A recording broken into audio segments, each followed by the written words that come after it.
ناظرین، پاکستان سے افغان باشندوں کی وطن واپسی کا سلسلہ جاری ہے۔ واپس جانے والوں میں وہ افغان باشندے بھی شامل ہیں جن کو وفاقی وزارت داخلہ کے احکامات پر پنجاب، اسلام آباد اور ملک کی دیگر شہروں علاقوں سے گرفتار کر کے کئی دنوں تک حراستی مراکز اور حوالاتوں میں پابند سلاسل رکھنے کے بعد طورخم کے راستے افغانستان روانہ کیا جاتا ہے۔ تازہ ترین اطلاعات کے مطابق کل رات سوموار کو اسلام آباد میں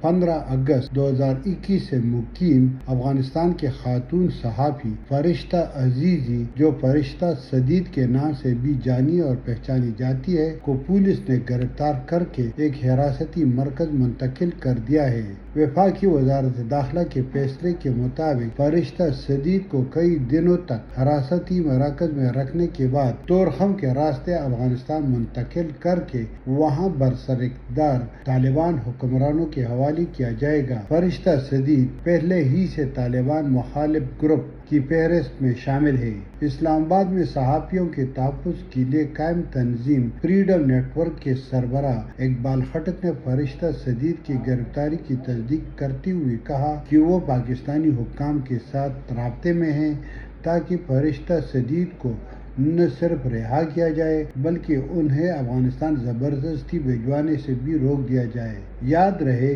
کہ پچھلے سال پشاور ہائی کورٹ نے ایک درخواست پر کارروائی کرتے ہوئے حکومت پاکستان کو صحافیوں، گلوکاروں، موسیقاروں، سیاسی کارکنوں، سابق افغان حکومت کی سیکورٹی میں فرائض سر انجام